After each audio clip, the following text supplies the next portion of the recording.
Portuguese ഇതിഹാസം Cristiano റൊണാൾഡോയുടെ മകനും ഫുട്ബോൾ വഴിയിലൂടെയാണ് സഞ്ചരിക്കുന്നത്. പരിശീലനത്തിനിടെ റൊണാൾഡോ ജൂനിയർ നേടിയ അതിശയകരമായ ഫ്രീ കിക്ക് ഗോളാണ് ഇപ്പോൾ സോഷ്യൽ മീഡിയയിൽ ശ്രദ്ധ നേടുന്നത്. 13-ാം വയസ്സിൽ തന്നെ ഇത്രയധികം പ്രതിഭയുള്ള ഗോൾ നേടിയതിൻ്റെ ആവേശത്തിലാണ് ആരാധകർ സോഷ്യൽ മീഡിയയിൽ ഇത് ആഘോഷമാക്കി മാറ്റിയത്.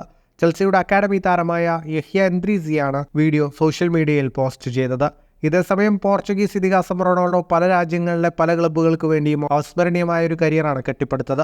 ഇംഗ്ലണ്ടിലും സ്പെയിനിലും ഇറ്റലിയിലും സൗദി അറേബ്യയിലും എല്ലാം റൊണാൾഡോ തൻ്റേതായ വ്യക്തിമുദ്ര പതിപ്പിച്ചു. നിലവിൽ സൗദി വമ്പന്മാരായ അൽ നസറിന്റെ താരമാണ് റൊണാൾഡോ. ഈ സീസണിലും പ്രായം തളർത്താത്ത പോരാട്ട വീര്യമാണ് പോർച്ചുഗീസ് സൂപ്പർ താരം കാഴ്ചവെക്കുന്നത്. 24 ഗോളുകളും 11 അസിസ്റ്റുകളും നേടിക്കൊണ്ട് മിന്നു ഫോമിലാണ് റൊണാൾഡോ. 2023 മറ്റൊരു റെക്കോർഡ് നേട്ടവും റൊണാൾഡോ സ്വന്തമാക്കിയിരുന്നു. 2023 കലണ്ടർ വർഷത്തിൽ ഏറ്റവും കൂടുതൽ ഗോളുകൾ നേടിയ താരമായി മാറാനും റൊണാൾഡോയ്ക്ക് സാധിച്ചിരുന്നു. ക്ലബിനും ദേശീയ ടീമിനു വേണ്ടിയും 54 ഗോളുകളാണ് 38-കാരൻ അടിച്ചു കയറ്റിയത്.